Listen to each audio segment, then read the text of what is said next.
આવું પણ વેણું વાગે એ પણ ધર્મ ચૂકે અને ઊભી ઊભી એ ઘાસના તણખલા મુખમાં રાખીને અને સાંભળવા લાગે. જ્યારે રાસમાં પણ પ્રભુએ વેણુનાદ કર્યો અને ગોપીઓ આવી તો પ્રભુએ એમને એ જ કહ્યું, અરે ગોપીઓ, તમે તમારા ઘરે જાઓ, તમારા પરિવાર પાસે જાઓ, તમારા પતિ પાસે જાઓ, તમારો કર્તવ્ય છે, ઘરે જાઓ. ત્યારે ગોપીઓ પહેલો વાત તો એમને એ જ કરી કે પ્રભુ, આપ મોટા મોટા શાસ્ત્રોની વાત અમને આપ કરી રહ્યા છો, પણ અમે એવું ક્યાંક સાંભળ્યું છે કોઈના મુખે કે ધર્મની જિજ્ઞાસા જાણવાની કોઈ જિજ્ઞાસા વ્યક્ત કરે, ધર્મનો ઉપદેશ જાણવાની કોઈ જિજ્ઞાસા વ્યક્ત કરે તો એને જ ઉપદેશ અપાય, એવું કઈ શાસ્ત્રોમાં છે ને? ભગવાન કે હા, શાસ્ત્રોમાં છે એવું કે જે જાણવાની ઈચ્છા વ્યક્ત કરે એને જ ઉપદેશ અપાય. તો બતાવો પ્રભુ, અમે કેવી જિજ્ઞાસા વ્યક્ત કરી? પ્રભુ કે ના, પછી આ ઉપદેશ કેમ આપી રહ્યા છે? અમે કઈ જાણવાની ઈચ્છા વ્યક્ત કરી કે અમને આ શીખવાડો, અમને આ સમજાવો, ધર્મ શું છે, વિનંતી કરી આપને? પ્રભુ કે ના, પછી આ ઉપદેશ પ્રભુ મને શા માટે આપો છો? અને પ્રભુ, મોટા મોટા ધર્મની વાત તો આપ કરો છો, પણ મને એ બતાવો કે આપને જોયા પછી અને આપના વેણુનાદનું શ્રવણ કર્યા પછી પ્રભુ કોના ધર્મ રહ્યા છે તે અમારા ધર્મ રહે. જ્યારે પ્રભુ આપ વેણુનાદ કરો તો જળનો સ્વભાવ છે સ્થિર રહેવું, પણ એ પણ એનો ધર્મ ભૂલે અને ચેતનની જેમ બનીને અહીંયા ત્યાં ડોલવા લાગે. જ્યારે આપ વેણુનાદ કરો તો ચેતનનો સ્વભાવ છે ડોલવું, પણ એ પણ એનો ધર્મ ભૂલે અને સ્થિર બની આપનો વેણુનાદનું શ્રવણ કરવા લાગે. તો પ્રભુ, આપના વેણુનાદના શ્રવણ કર્યા પછી કોઈના ધર્મ રહેતા નથી, તો પછી પ્રભુ અમારો ધર્મ કેવી રીતે રહે? અમે તો પ્રભુ આપના માટે છીએ, અમે તો પ્રભુ આપના આધીન છીએ. અને હે પ્રભુ, જ્યારે આ વેણુનાદ થાય છે અમને ખબર નથી પડતી કે પ્રભુ અમારી શું દશા થાય છે.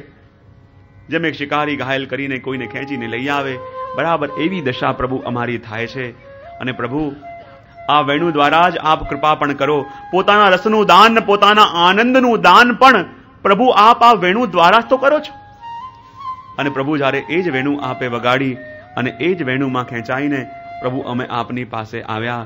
અને વેણુ પણ કેવી છે કે જેના માટે સખીઓ પણ કહે છે ખબર નહીં શું છે આ વેણુની અંદર, જેના માટે જ્યારે વેણુ વાગે મોટા મોટા દેવતાઓ પણ કહેવા લાગે કે આ ખબર નહીં વેણુમાં એવું શું ભર્યું છે કે જેનું શ્રવણ કરીને જેટલું સમજવા જઈએ એટલા ગુંજવાતા જઈએ.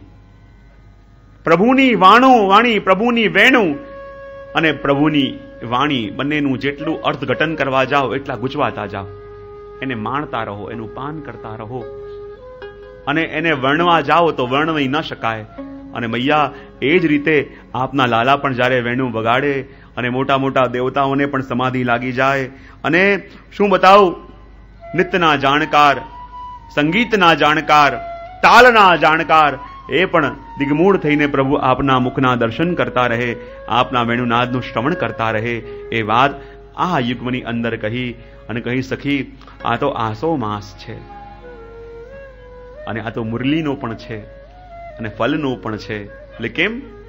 હે સખી, શું બતાવું, આ આસો માસમાં તો પ્રભુના વેણુનાદનું શ્રવણ પહેલા આપણે કર્યું હતું.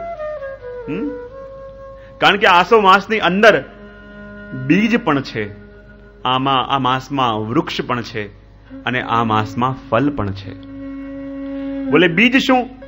જ્યાં નવરાત્રી પ્રારંભ થઈ અને જ્યાં નવરાત્રી પ્રારંભ થઈ અને પ્રથમ જ વિલાસમાં બીજ રોપાય ને, જવના બીજ રોપાયા અને એ દિવસથી પ્રારંભ થાય મુરલીના પદ. અને જ્યાં મુરલીનો નાદ પ્રભુએ કર્યો તો મુરલીનાદ શું છે? મુરલીનાદ એટલે બીજનું રોપણ થયું ગોપીઓના હૃદયમાં. એ વેણુનાદ કરીને એ બીજનું દાન ગોપીઓના હૃદયમાં પ્રભુએ કર્યું. અને આ 9 દિવસ 9 વિલાસોમાં જ્યાં આ બીજ પરિપક્વ થયો એટલે બીજનું વૃક્ષ બન્યું. અને વૃક્ષ એટલે શું? દશેરા. દશેરા પ્રભુને શું ધરાવાય? જે બીજ નવરાત્રીમાં પહેલા દિવસે વાયા, દશેરામાં જવાહરા સ્વરૂપે વૃક્ષ બન્યું. બોલે કેમ? વેણુ સાંભળી સાંભળી જે બીજનું દાન પ્રભુએ કર્યું અને બીજના દાનને લઈને પ્રભુના દર્શનનો એવો વિરહ જ્વર ઉઠ્યો, એવો વિવાહ જ્વર ઉઠ્યો, એવો તાપ વધવા લાગ્યો, એવી પીડા થવા લાગી. અને વિરહને પણ જ્વર કયો છે, રોગ કયો છે. અને આ વિરહરૂપી જ્વરમાં જ્યાં ગોપીઓ તડપવા લાગી અને દશેરાના દિવસે પ્રભુ પધાર્યા અને પ્રભુ પધાર્યા અને પ્રભુએ સંયોગનું દાન આપીને વિરહના જ્વરને હર્યો. અને વિરહના જ્વર હરાયો એટલે જવાહરા. વિરહના જ્વરને જેણે હર્યું એટલે જવારા યશ કલગીના રૂપે પ્રભુના શ્રી મસ્તક પર ધરાયા. અને કહેવાય નવરાત્રી પ્રારંભ થઈ એટલે બીજ, જવારા એટલે વૃક્ષ, અને જ્યારે શરદ આવી તેમાં ફળ લાગ્યું એ ફળ સ્વરૂપ શરદ પૂર્ણિમા. તો આમાં સંગતિ છે બીજની, વૃક્ષની અને ફળની. અને જ્યાં મુરલીના પદો ગવાયા, વેણુનાદ થયો અને વેણુનાદનું શ્રવણ કરતા કરતા ગોપીઓના પ્રત્યેકના હૃદયમાં બીજ રૂપાયા. જ્યારે દશેરા આવ્યો એટલે એ જ બીજ દ્રઢ થઈ વૃક્ષ બન્યો. અને જ્યારે શરદની રાત્રિ આવી કે જેની પ્રતીક્ષા ગોપીજનો યુગો યુગોથી કરતા હતા, જેના માટે ગોપીજનોનો પ્રાગટ્ય હતું, અને એ રાત્રિમાં ફલનું દાન આપવા માટે પ્રભુએ વેણુનાદ કર્યો. અને વેણુનાદનું શ્રવણ કરી ગોપીઓ જે અવસ્થામાં હતી એ અવસ્થામાં ભાગતી ભાગતી આવી અને એમને ફલનું દાન કર્યું. અને વાસ્તવમાં શરદની રાત્રિ શું છે, જેના માટે અનેક અનેક ગોપીઓ અનેક અનેક યુગો સુધી તપસ્યા કરતી રહી, અને એની પ્રાપ્તિ આ શરદના દિવસે થઈ. પ્રભુએ પરીક્ષા પણ કરી, લઘુરાસ કર્યો. લઘુરાસ કરતા કરતા ગોપીઓને મદ થયો. શું મદ થયો? કે જુઓ તો ખરા, દુનિયામાં આટલી બધી સ્ત્રીઓ છે, પણ એ બધી સ્ત્રીઓમાં અમે કેટલી શ્રેષ્ઠ કે પ્રભુએ અમને રાસ માટે પસંદ કર્યા. અને જ્યાં આ મદ આવ્યું પ્રભુથી સહન ન થયું, અને તાસામ તદ સૌભગમદમ વિક્ષમાનમ ચ કેશવ પ્રશમાય પ્રસાદાય તત્રૈવાંતરધીયત.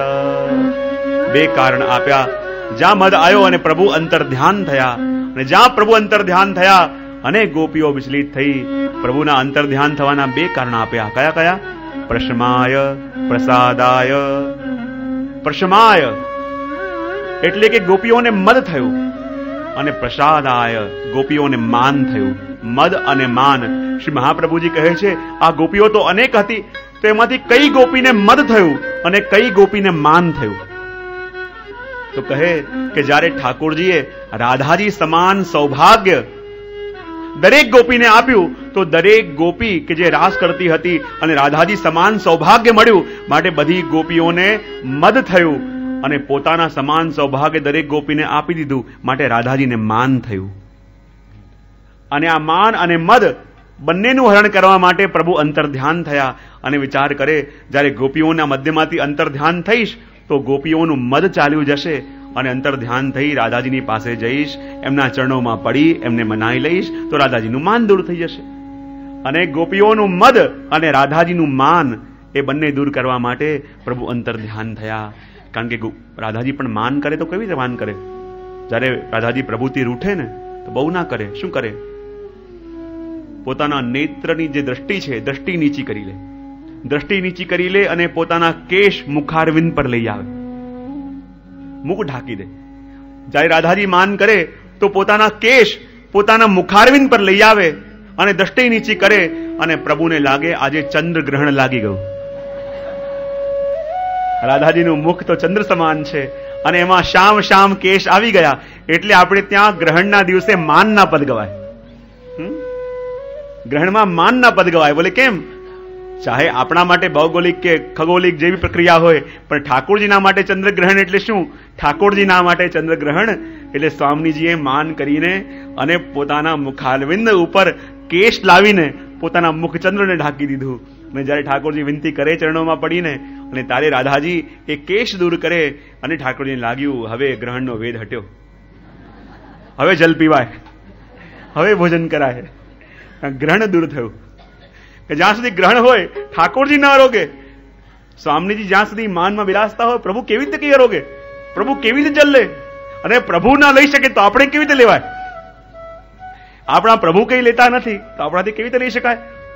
તો જ્યાં સુધી ઠાકોરજી કઈ આરોગે નહીં, અને કહેવાય